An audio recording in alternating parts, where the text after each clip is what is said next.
This entire video is only a little under 17 minutes long, so please watch all the way through and see how God blesses your life in reward for spending this time with Him. Join us for our Bible study series as we explore the powerful story and writings of our Apostle Paul.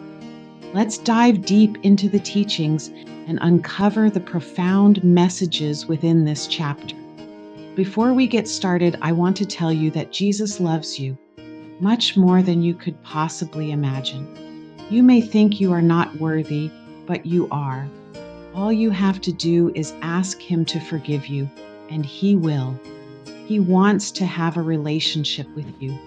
When we start a new relationship, our desire is to know the person we are in that relationship with better, right? You can do that by praying, reading, and studying the Bible, which is His love letter to us.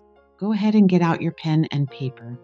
As you listen, be prepared to write down anything that speaks to you. Take your time and reflect deeply on the words.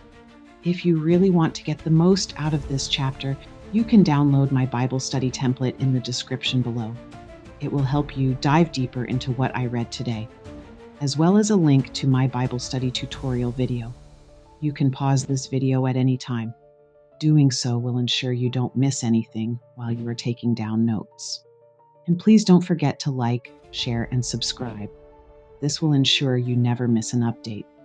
If you want to follow along, you can do so on the YouVersion app using the Message Bible. Following along will ensure you get the most out of my reading today. As I read, ask yourself these 5 questions and write them down. S is for sin. Is there a sin to be avoided? P is for promise. Is there a promise to be claimed? E is for example. Is there an example to follow? C is for command. Is there a command to obey? K is for no. Is there something about God we need to know?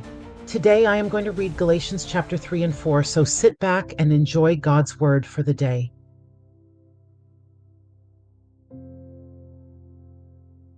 Galatians chapter 3.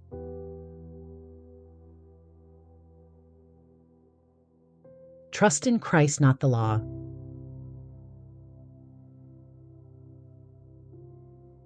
You crazy Galatians, did someone put a spell on you? Have you taken leave of your senses? Something crazy has happened, for it's obvious that you no longer have the crucified Jesus in clear focus in your lives. His sacrifice on the cross was certainly set before you clearly enough. Let me put this question to you.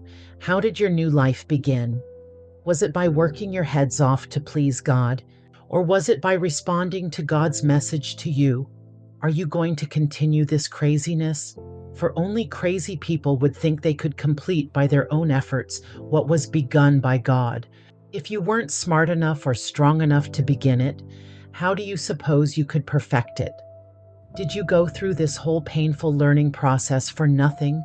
It is not yet a total loss, but it certainly will be if you keep this up. Answer this question. Does the God who lavishly provides you with His own presence, His Holy Spirit, working things in your lives you could never do for yourselves, does He do these things because of your strenuous moral striving or because you trust Him to do them in you? Don't these things happen among you just as they happened with Abraham? He believed God, and that act of belief was turned into a life that was right with God. Is it not obvious to you that persons who put their trust in Christ, not persons who put their trust in the law, are like Abraham, children of faith? It was all laid out beforehand in Scripture that God would set things right with non-Jews by faith. Scripture anticipated this in the promise to Abraham. All nations will be blessed in you. So those now who live by faith are blessed along with Abraham, who lived by faith. This is no new doctrine. And that means that anyone who tries to live by his own effort independent of God is doomed to failure. Scripture backs this up. Utterly cursed is every person who fails to carry out every detail written in the book of the law. The obvious impossibility of carrying out such a moral program should make it plain that no one can sustain a relationship with God that way. The person who lives in right relationship with God does it by embracing what God arranges for him. Doing things for God is the opposite of entering into what God does for you. Habakkuk had it right. The person who believes God is set right by God, and that's the real life. Rule keeping does not naturally evolve into living by faith, but only perpetuates itself in more and more rule keeping, a fact observed in Scripture. The one who does these things, rule keeping, continues to live by them. Christ redeemed us from that self-defeating, cursed life by absorbing it completely into himself. Do you remember the scripture that says, "Cursed is everyone who hangs on a tree"? That is what happened when Jesus was nailed to the cross. He became a curse and at the same time dissolved the curse. And now, because of that, the air is cleared, and we can see that Abraham's blessing is present and available for non-Jews too. We are all able to receive God's life, his Spirit, in and with us by believing, just the way Abraham received it.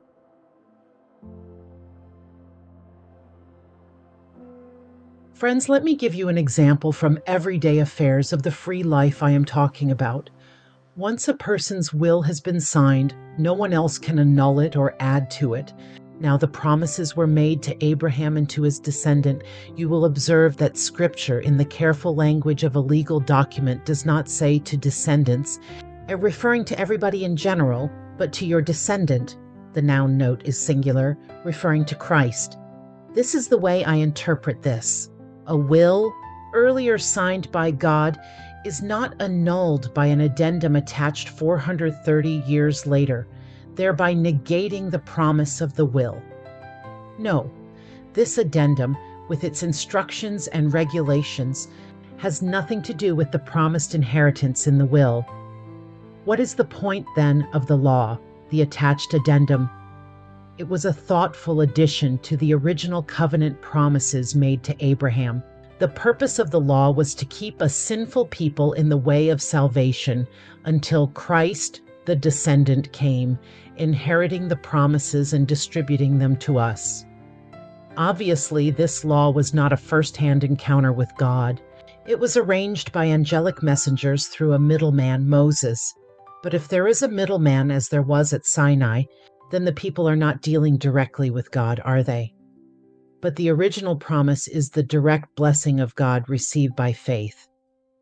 If such is the case, is the law then an anti-promise, a negation of God's will for us? Not at all. Its purpose was to make obvious to everyone that we are, in ourselves, out of right relationship with God, and therefore to show us the futility of devising some religious system for getting by our own efforts what we can only get by waiting in faith for God to complete his promise. For if any kind of rule-keeping had power to create life in us, we would certainly have gotten it by this time. Until the time when we were mature enough to respond freely in faith to the living God, we were carefully surrounded and protected by the Mosaic law. The law was like those Greek tutors with which you are familiar, who escort children to school and protect them from danger or distraction, making sure the children will really get to the place they set out for. But now you have arrived at your destination. By faith in Christ, you are in direct relationship with God. Your baptism in Christ was not just washing you up for a fresh start. It also involved dressing you in an adult faith wardrobe, Christ's life, the fulfillment of God's original promise.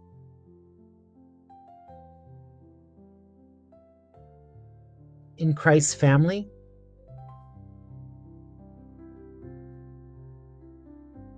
in Christ's family, there can be no division into Jew and non-Jew, slave and free, male and female. Among us, you are all equal. That is, we are all in a common relationship with Jesus Christ. Also, since you are Christ's family, then you are Abraham's famous descendant, heirs according to the covenant promises.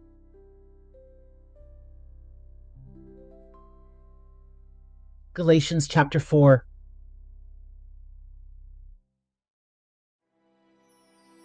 Let me show you the implications of this. As long as the heir is a minor, he has no advantage over the slave, Though legally he owns the entire inheritance, he is subject to tutors and administrators until whatever date the father has set for emancipation. That is the way it is with us. When we were minors, we were just like slaves, ordered around by simple instructions, the tutors and administrators of this world, with no say in the conduct of our own lives. But when the time arrived that was set by God the Father, God sent his Son, born among us of a woman, born under the conditions of the law, so that he might redeem those of us who have been kidnapped by the law. Thus, we have been set free to experience our rightful heritage. You can tell for sure that you are now fully adopted as his own children because God sent the Spirit of his Son into our lives, crying out, "Papa, Father." Doesn't that privilege of intimate conversation with God make it plain that you are not a slave but a child? And if you are a child, you're also an heir with complete access to the inheritance. Earlier, before you knew God personally, you were enslaved to so-called gods that had nothing of the divine about them. But now that you know the real God, or rather since God knows you, how can you possibly subject yourselves again to those tin gods? For that is exactly what you do when you are intimidated into scrupulously observing all the traditions, taboos, and superstitions associated with special days and seasons and years. I am afraid that all my hard work among you has gone up in a puff of smoke. My dear friends, what I would really like you to do is try to put yourselves in my shoes to the same extent that I, when I was with you, put myself in yours. You were very sensitive and kind then. You did not come down on me personally. You were well aware that the reason I ended up preaching to you was that I was physically broken, and so, prevented from continuing my journey, I was forced to stop with you. That is how I came to preach to you. And don't you remember that even though taking in a sick guest was most troublesome for you, you chose to treat me as well as you would have treated an angel of God, as well as you would have treated Jesus himself if he had visited you? What has happened to the satisfaction you felt at that time? There were some of you then who, if possible, would have given your very eyes to me. That is how deeply you cared. And now have I suddenly become your enemy simply by telling you the truth? I can't believe it. Those heretical teachers go to great lengths to flatter you, but their motives are rotten. They want to shut you out of the free world of God's grace so that you will always depend on them for approval and direction, making them feel important.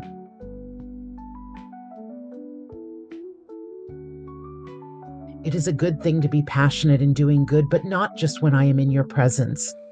Can't you continue the same concern for both my person and my message when I am away from you that you had when I was with you? Do you know how I feel right now and will feel until Christ's life becomes visible in your lives?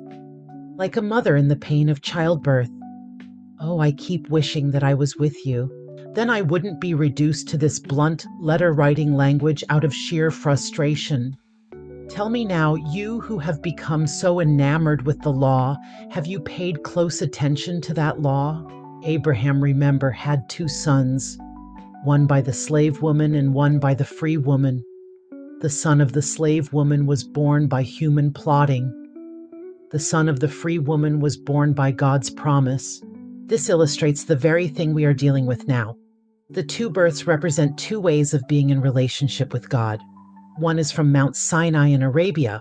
It corresponds with what is now going on in Jerusalem, a slave life producing slaves as offspring. This is the way of Hagar. In contrast to that, there is an invisible Jerusalem, a free Jerusalem, and she is our mother. This is the way of Sarah. Remember what Isaiah wrote. Rejoice, barren woman who bears no children, shout and cry out, woman who has no birth pangs, because the children of the barren woman now surpass the children of the chosen woman.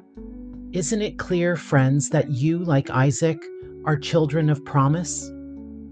In the days of Hagar and Sarah, the child who came from faithless plotting, Ishmael, harassed the child who came, empowered by the Spirit, from the faithful promise, Isaac.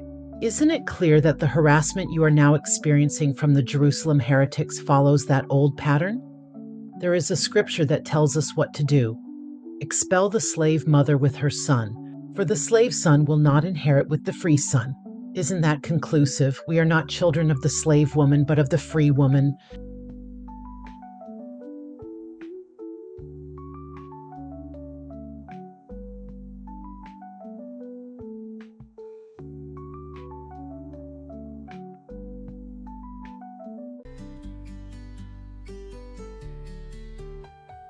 I hope you enjoyed my reading today.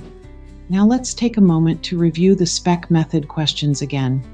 Ask yourself these 5 questions and write them in your notebook. Reflect on each question carefully and write down your thoughts and insights. S is for sin. Is there a sin to be avoided? P is for promise. Is there a promise to be claimed? E is for example. Is there an example to follow? C is for command. Is there a command to obey? K is for no. Is there something about God we need to know? You can go through the steps in my Bible study template in the link below. Don't forget to like, share, and subscribe. May the Lord bless you and keep you. May the Lord make his face to shine upon you and be gracious to you. And may the Lord lift up his countenance upon you and give you peace. Amen. Thanks for watching.